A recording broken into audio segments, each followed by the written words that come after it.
On this episode of What's Going On with Shipping, a U.S. destroyer tells a Russian tanker, NYET. I'm your host, Sal Mercogliano. Welcome to today's episode. So we have been following the situation down in Venezuela for quite a while now. We've been documenting the attacks being executed by the U.S. military against suspected drug runners. We've talked about the military buildup in the area. Well, we have a new wrinkle in the whole situation. This story over at GCaptain by Bloomberg, a sanctioned Russian oil tanker made a U-turn on the way to Venezuela after a U.S. warship intersected its route near the country's coast.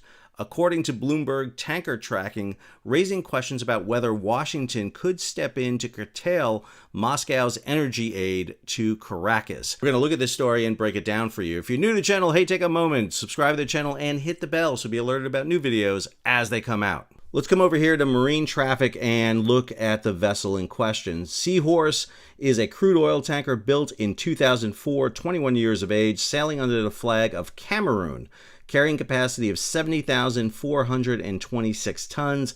Current draft is 11.7 meters with a length overall of 228.5 meters. The ship had sailed from Cuba on November 9th and was heading to Venezuela. You can see she came out of the north shore there of Cuba, the port of Matazan, came around through the Yucatan Channel, headed just west of Jamaica, and went into a holding pattern just north here of Venezuela, where the U.S. destroyer intercepted her.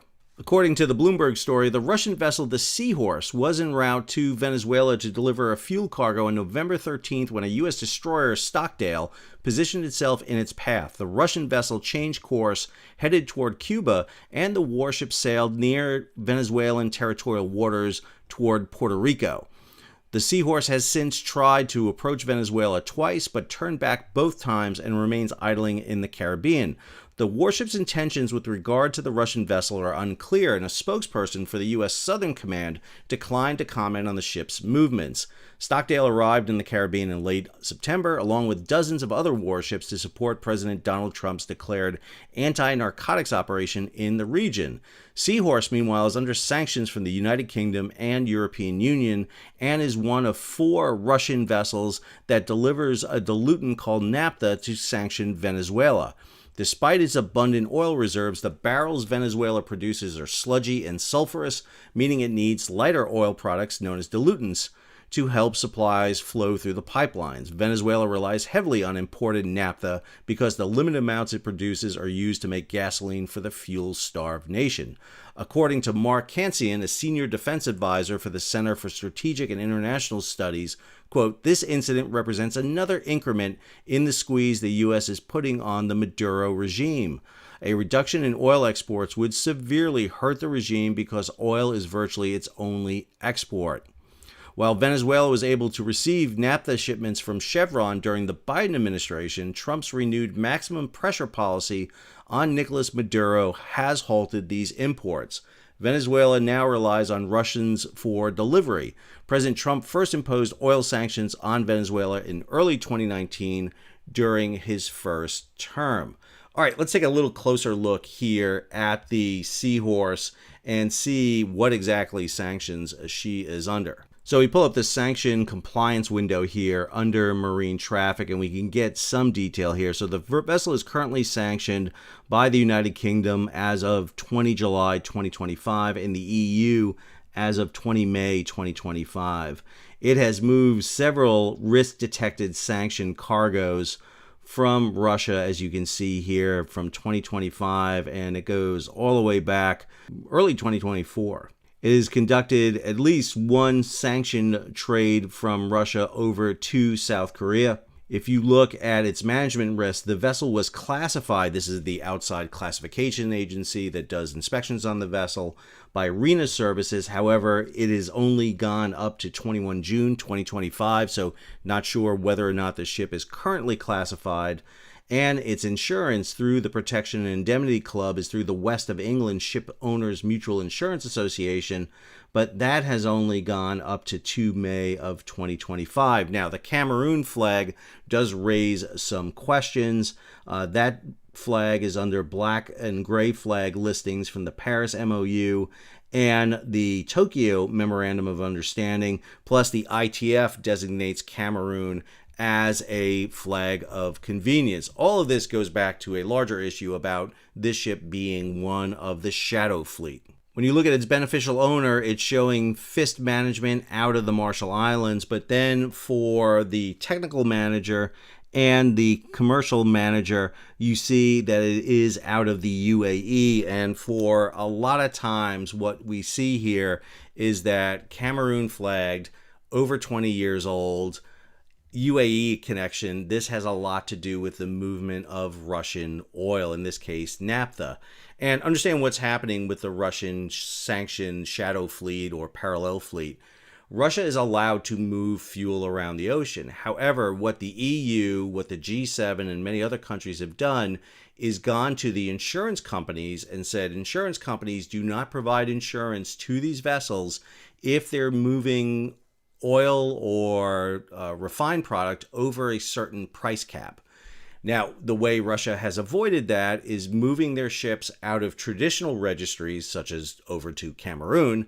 They have either removed them out of classification societies and removed them from insurance. And one of the fears is that Russia has a fleet of vessels operating out there that are not properly certified, they're not classified, they're not insured, and more importantly, they're not doing the inspections that's required from them. And this vessel fits the category for that. Now, at the same time, we have this story, Russian oil risks being stuck at sea amid U.S. sanctions. U.S. sanctions that came into force on Friday are set to leave almost 48 million barrels of Russian crude stranded on the water, pushing dozens of tankers to scramble for alternative destinations in the latest overhaul of the global oil trade. So Washington's move last month to blacklist top producers Rosneft and Lukoil is arguably its most aggressive to date under the current administration. President Trump tries to dial up pressure on the Kremlin over the war in Ukraine. The U.S. Treasury said earlier this week that the measures were already a success, giving lower demand and discounts on key Russian oil grades, while the restrictions now in effect With the restrictions now in effect, Indian refiners are seeking replacement supplies. Now, figures from Kepler show that close to 48 million barrels of crude, mostly Urals and ESPO grades, are currently in transit or beginning to load. That includes roughly 50 tankers pointing toward China and India, but also others without destinations or aiming at smaller ports. With Russia eager to keep oil flowing, Moscow has made loading a priority. It has kept seaborne shipments sizable at about 3.4 million barrels a day. Still, not all these barrels will necessarily find a home. Now, while this is not crude oil, this is naphtha. Again, this is what they're using to be able to lighten the crude in Venezuela. You have to think that this may be connected to sanctions, along with the attempts to interdict drug supplies coming out of Venezuela. Let's not forget the U.S. has stationed a huge armada off the coast of Venezuela. Hey, what's going on with shipping? No need to adjust your monitors. This is Sal from the future because we have an update on the motor tanker Seahorse. This story by Malt Humford. Russian oil tanker Seahorse arrived in Venezuelan waters on November 23rd. Ship tracking data suggests that initial reports last week of a U.S. naval blockade against the vessel may have been premature. Well, I'm not 100% sure that is entirely accurate. Here is marine traffic. This shows you those two U-turns that the ship made trying to get in here down to the port in Venezuela. However, the ship has continued on. The vessel decided to continue on its voyage and now is in the oil tanker loading complex of Puerto Jose, right down here. So again, not exactly sure that the ship was not prevented from going in, and if not, it definitely was delayed from its arrival. All right, let's go back to our video. This map from Ian Ellis over on Twitter really documents the U.S. military force that's down there. We have an entire carrier strike group based on the USS Ford. We have multiple deployments of independent Arleigh Burke class destroyers down to the area, along with nuclear submarines. We have an amphibious ready group based on the USS Iwo Jima down there. We have aircraft stationed in Puerto Rico, along with other places, drones, long-range bombers coming out of the United States. We even see an old friend of the show, motor vessel Ocean Trader down there. This is a Special Operations Command vessel operated by the Military Sealift Command, a converted roll-on, roll-off ship formerly of Maersk Lines. Not everybody likes me when I talk about Ocean Trader, but there's a lot of conversation about Ocean Trader. There's multiple sources out there about it. It was documented. I hope there's a fleet of Ocean Traders out there and not just Ocean Trader. That's what I've always talked about. That's the best stealth you can do.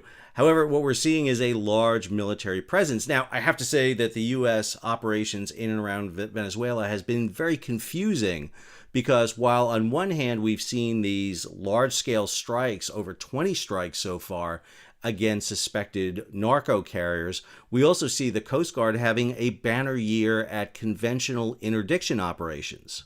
This story by Mike Schuller. Coast Guard seizes record drugs at sea while parallel military campaign sparks international criticism. Coast Guard cutter Stone offloaded approximately 49,000 pounds of illicit narcotics worth more than $362 million at Port Everglades. The seizure, which involved 15 interdictions in international waters off the eastern Pacific Ocean, comes as the Trump administration's parallel military campaign expands. The historic offload comes as the Coast Guard this month announced that it seized nearly 510,000 pounds of cocaine during fiscal year 2025, the largest amount in the service's history. The Coast Guard's record-breaking interdictions are part of Operation Pacific Viper, led by the U.S. Coast Guard, which aims to stop cartels and criminal organizations before drugs reach American shores. Yet, at the same time, running parallel to these law enforcement operations, the Trump administration has launched a separate and controversial military campaign since December through the Department of War, Defense, whatever you feel like calling it today, has conducted at least 21 airstrikes against suspected drug trafficking vessels in the Caribbean and Eastern Pacific, resulting in at least 30 deaths. These dual campaigns highlight competing approaches to countering drug trafficking in the Western Hemisphere, while the Coast Guard continues traditional law enforcement. So here we have competing operations going on in the Caribbean and the Eastern Pacific. Now we have an interdiction of a tanker heading from Cuba to Venezuela carrying Russian naphtha on a suspected shadow tanker. And at the same time, we still have a variety of issues happening around the world. Head back over to marine traffic. We have operations in and around the Black Sea with both Russia and Ukraine targeting port facilities and actually hitting ships now that are in those ports. We have the Chinese and the Filipinos in the South China Sea. We obviously still have the Houthis, even though they've announced pulling back from their military operations against Israelis. We have not yet seen the return of full traffic back to this region. And then we have the operations going on here in and off the coast of South America. And obviously this has the potential to cause a lot of problems. We have a lot of trade that comes through the Panama Canal right here. There's a lot of trade that comes from the southern coast of Africa up along the northern coast of South America, heading up here into the Yucatan Channel and heading into the Gulf, heading to Mexico and the Gulf Coast of the United States. And obviously anything Venezuela does to interdict potential traffic and trade in this region is going to have an undue effect on commerce. We've already seen how the Houthis can generate disruptions in trade. All you need to do is stage some sort of operation in and around the Caribbean, and you could see insurance rates go up. That means expanded costs for people, diversions from the area to have to go around that region. It just, again, goes to an issue we've talked about repeatedly here at What's Going On with Shipping, that we're seeing really the laws of the sea beginning to kind of break away. We're seeing great power competition on the high seas. Many ways what the U.S. is doing off the coast of Venezuela is classic kind of gunboat diplomacy, where this kind of began for the United States during the early 20th century. We see full-out war happening in the Black Sea. We see the nudging and the fighting between Filipino and Chinese vessels. I mean, this is just raising concerns that what was the blue ocean, the open kind of highways for the world to move commerce now, is going away. And as we've talked about repeatedly here, this is not just a map of shipping going around, but it really represents the kind of the health and the viability of the world's economy. And if we disrupt this kind of circulatory system of the world trade, we could see our economic system suffer and potentially have repercussions in domestic and international trade. I hope you enjoyed today's episode. If you did, hey, take a moment, subscribe to the channel and hit the bell so be alerted about new videos as they come out. Leave a comment, share it across social media, and if you can, support the page. How do you do that? You hit the super thanks button down below or head on over to Patreon and become a monthly, yearly subscriber. Until our next episode, this is Sal. Sign off.